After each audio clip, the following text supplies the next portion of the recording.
एक बार फिर आप सभी का स्वागत है। 11 minute 4 concept day number 2। I hope कल की 3 वीडियोस आपने देख ली होंगी, आपको बहुत बढ़िया लगी होंगी। अगर अच्छी लगी हो तो लाइक और कमेंट मत करना भूलना, तुम नालायक हो, तुम करते नहीं हो।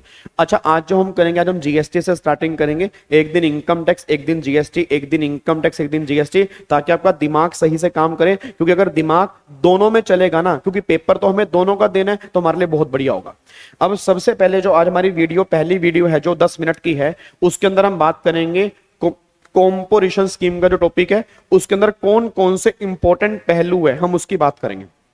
अब अगर मैं कॉम्पोजिशन स्कीम की बात करता हूं, तुम सब जानते हो कॉम्पोजिशन स्कीम। पहली बात, इसके लिए आपको जीएसटी में रजिस्ट्रेशन लेना कंपलसरी होता है। बिना जीएसटी के रजिस्ट्रेशन के आपको ये स्कीम नहीं मिलती है। अब ये स्कीम किनको मिलती है? ये स्कीम गवर्नमेंट कहती है उनको मिलती है जिनकी पिछले साल की टर्नओवर 150 लाख तक होती है, और अगर वो स्पेशल कैटेगरी स्टेट में होते हैं तो लिमिट आपकी 75 लाख होती है, और अगर वो सर्विस वाले केस होते हैं तो लिमिट आपकी 50 लाख की होती है। अब याद करो, इस स्कीम के अंदर ना 3 सेक्शन आपको ध्यान में लेके चलने हैं। एक तो सेक्शन 10(1), एक सेक्शन 10(2) और एक section 10(2) capital A.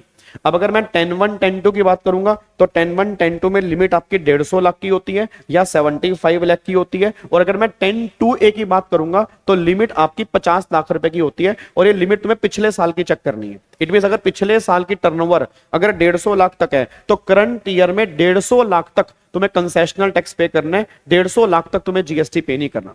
Same 10(2)(a) के अंदर क्या है, अगर तुम्हारी पिछले साल की टर्नओवर 50 लाख रुपए तक है तो करंट ईयर में तुम्हें 50 लाख तक कंसेशनल जीएसटी पे करना है, तुम्हें नॉर्मल जीएसटी पे नहीं करना। अब एक बच्चा कहता है सर ऐसा भी कुछ हमने पढ़ा था कि वो गुड्स का मैन्युफैक्चरर हो, गुड्स का ट्रेडर हो, तो वही बात मैं तो यहाँ पे दिखाने जा रहा हूँ जी। अब एक बार सारे के सारे बच्चे ध्यान देंगे कि कहां कहां कौन कौन सी लिमिट एप्लीकेबल है, क्योंकि तुम पेपर में यहाँ पे गलती करके आते हो।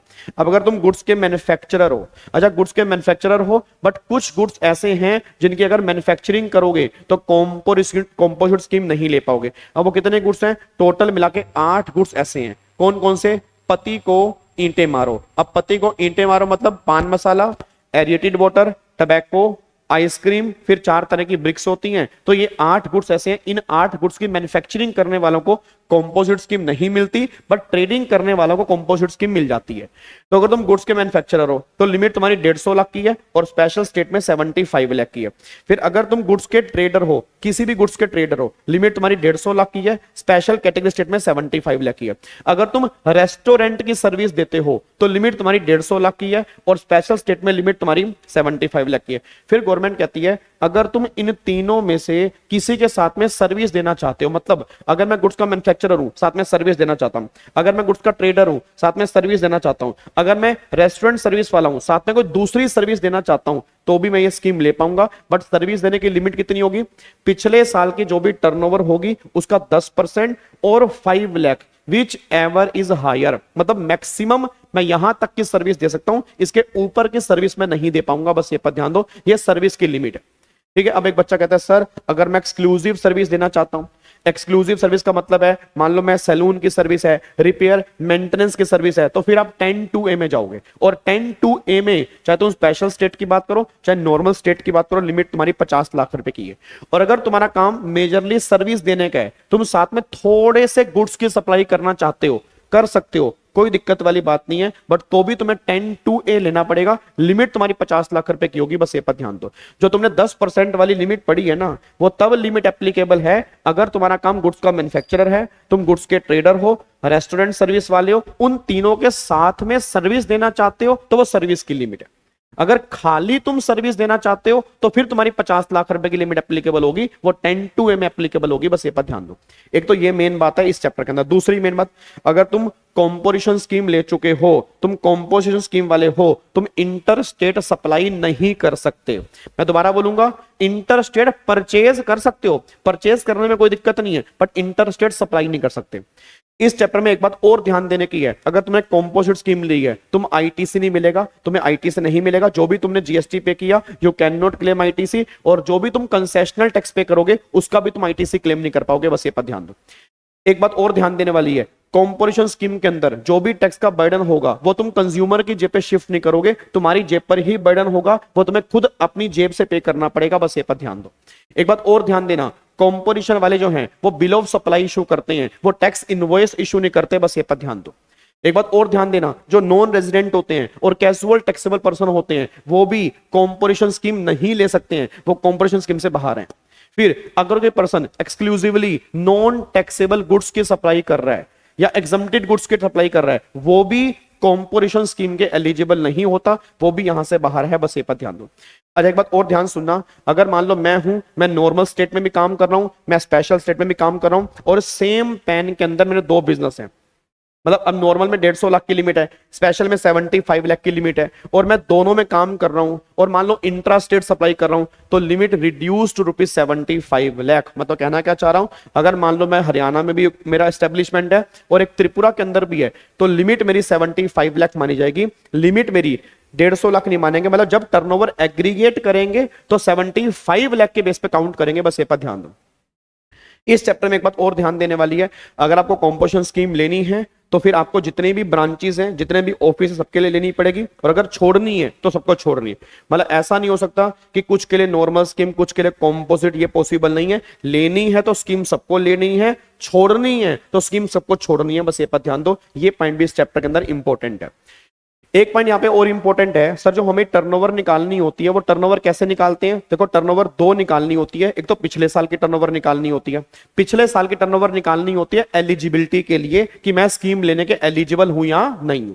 फिर एक टर्नओवर निकालनी होती है करंट ईयर की। करंट ईयर की क्यों निकालनी होती है? कंसेशनल टैक्स देने के लिए। तो दो तरह की टर्नओवर होती है, एक तो पिछले साल की और एक करंट ईयर की। तो गवर्नमेंट ने कहा सुनो, जब तुम पिछले साल की टर्नओवर निकालोगे तो पिछले साल की टर्नओवर निकालते हैं एलिजिबिलिटी के लिए, तो उसमें जितनी भी तुम्हारी आउटवर्ड सप्लाई है वो सारी की सारी लेके चलोगे। सर इंट्रा स्टेट लेंगे, इंटर स्टेट सप्लाई लेंगे, एग्जम्प्टेड लेंगे, निल रेटेड लेंगे, नॉन टैक्सेबल लेंगे, फॉरवर्ड चार्ज वाली लेंगे, रिवर्स चार्ज वाली लेंगे, सारी के सारी एक्सपोर्ट लेंगे, जीरो रेटेड सप्लाई लेंगे। मैंने क्या बोला? जितनी भी आउटवर्ड सप्लाई सारी की सारी लेंगे। क्या नहीं लेंगे? एक तो जीएसटी और सेस, वो नहीं लेंगे, और अगर कोई तुम्हारी इनवर्ड सप्लाई है रिवर्स चार्ज वाली, वो नहीं लेंगे, और तीसरा फिर गवर्नमेंट कहती है जीएसटी और सेस हो गया, इनवर्ड सप्लाई आरसीएम वाली हो गया, और तीसरा हो गया इंटरेस्ट और डिस्काउंट, इसको भी हम वैल्यू में इंक्लूड नहीं करेंगे। फिर तुम चेक करना कि तुम एलिजिबल हो या नहीं। फिर जब तुम एलिजिबल हो जाओगे, तुम ये स्कीम ले लोगे, फिर करंट ईयर की जो भी टर्नओवर होगी उस पर पे करना है कंसेशनल टैक्स। अब करंट ईयर की टर्नओवर हम कैसे निकालेंगे? तो पहली बात गवर्नमेंट ने बोला जब तुम करंट ईयर की टर्नओवर निकालोगे ना तो only and only intra state supply लेके चलना, इंटर स्टेट सप्लाई मत लेना, क्योंकि इंटर स्टेट तुम कर ही नहीं सकते। अब इंट्रा स्टेट में हमें टैक्सेबल एग्जम्प्टेड दोनों लेनी है या सिर्फ टैक्सेबल लेनी है, तो क्या लेना है? तो गवर्नमेंट ने कहा वो डिपेंड करता है कि तुम कौन हो। अगर तुम मैन्युफैक्चरर हो, तुम्हारे हाथ में कंसेशनल टैक्स लगेगा 1%, और 1% किसका? टोटल टर्नओवर का। टोटल टर्नओवर मतलब चाहे वो टैक्सेबल हो, एग्जम्प्टेड हो, निल रेटेड हो, कुछ भी हो, 1% लगेगा टोटल टर्नओवर का। ये बात ध्यान दो अगर मैन्युफैक्चरर हो। अगर तुम गुड्स के ट्रेडर हो तो ट्रेडर वाले केस में लगेगा 1%, किसका? सिर्फ और सिर्फ टैक्सेबल सप्लाई का, एग्जम्प्टेड सप्लाई यहां पे नहीं कवर करनी। अगर तुम रेस्टोरेंट सर्विस वाले हो तो लगेगा 5%, किसका? टोटल टर्नओवर का। और अगर तुम इन तीनों में से किसी के साथ भी सर्विस दे रहे हो तो उसमें लगेगा 1%, और 1% किसका लगेगा? 1% लगेगा टैक्सेबल सप्लाई का। और अगर तुम अदर सर्विस दे रहे हो, अदर सर्विस मतलब 10 to A के अंदर वाली सर्विस दे रहे हो तो 6% लगेगा, 6% लगेगा टोटल टर्नओवर का। बस ये पर ध्यान दो, ये आपके रेट हैं और ये रेट आपको यहाँ पे दिए होंगे। ये सारी की सारी बातें अगर आप चेक करोगे आपके सामने, आपके स्क्रीन के ऊपर ये सारी बातें यहाँ पे इधर आपको दे रखी हैं। जो मैंने जीएसटी की चार्ट बुक दी है उसके अंदर ये सारी बातें यहाँ पे कवर है। क्या बात मेरी समझ में आ रही है? अच्छा एक दो बातें इस स्टेप के अंदर थोड़ी सी और इंपॉर्टेंट है कि जो भी कॉम्पोजिशन वाला टैक्स होता है ना, जो भी टैक्स होता है वो सारा कैश लेजर से पे करना, क्योंकि इसमें आईटीसी नहीं मिलता। तो जो भी कंसेशनल टैक्स है वो सारा का सारा हम कैश लेजर से पे करते हैं, इसके लिए क्रेडिट लेजर की बात नहीं होती। बस ये पर ध्यान। एक बात और ध्यान देना, जो कॉम्पोजिशन वाले होते हैं उनको दो रिटर्न भरनी पड़ती हैं, एक तो जीएसटीआर 4 और एक जीएसटीआर 9A। जीएसटीआर 4 जो जाती है वो जाती है 30 जून या उससे पहले, 30 जून या उससे पहले। पहले 30 अप्रैल होती थी, अब ये अमेंड हो चुकी है तो डेट अब 30 जून है। और एक होती है जीएसटीआर 9A, वो होती है एनुअल रिटर्न, वो जाती है 31 दिसंबर या उससे पहले। तो ये दो रिटर्न भरनी होती है। एक लास्ट बात और ध्यान देना, जो कॉम्पोजिशन वाले होते हैं उनको पेमेंट जो करनी होती है वो क्वार्टरली करनी होती है, उसका फॉर्म नंबर होता है जीएसटी सीएमपी 08। जीएसटी सीएमपी 08 और डेट क्या होती है, अगले क्वार्टर की 18 तारीख या उससे पहले आपको जीएसटी सीएमपी 08 फॉर्म भरना पड़ता है, उसके थ्रू आपको पेमेंट करनी होती है। बस ये पर ध्यान दो। तो ये मोटी मोटी बातें आपकी यहाँ पे निकल के आती हैं और बाकी आपको मैंने बता ही दिया। और कंपोजिशन स्कीम सेक्शन 10 में कवर होती है, इनको आईटीसी मिलता नहीं है, इनको less books of accounts maintain करने होते हैं, इनको दो एनुअल रिटर्न भरनी होती है, जीएसटीआर 4 और जीएसटीआर 9A। और जो नॉन रेजिडेंट होते हैं और कैजुअल टैक्सेबल पर्सन होते हैं वो कंपोजिशन स्कीम नहीं ले सकते। जो ऑनलाइन प्लेटफॉर्म वाले होते हैं ईसीओ, वो भी कंपोजिशन स्कीम नहीं ले सकते। तो ये सारी की मोटी मोटी बातें आपकी निकल के आती हैं। तो 10 से 11 मिनट के अंदर हमने पूरी पूरी इंपॉर्टेंट बातें इस टॉपिक की रिवाइज करने की कोशिश की है। बाकी फिर मिलूंगा अगली वीडियो में। अगली वीडियो में डिस्कस करेंगे आईटीसी के चैप्टर के कुछ इंपॉर्टेंट कॉन्सेप्ट। 10 मिनट के अंदर हम कोशिश करेंगे आईटीसी की जो इंपॉर्टेंट बातें हैं उसको हम रिवाइज कर सकें। Thank you so much, God bless you, जय हिंद। अच्छी लगे तो लाइक और कमेंट जरूर करना और दोस्तों के साथ में शेयर जरूर करना। बहुत बहुत धन्यवाद। Thank you so much, bye bye.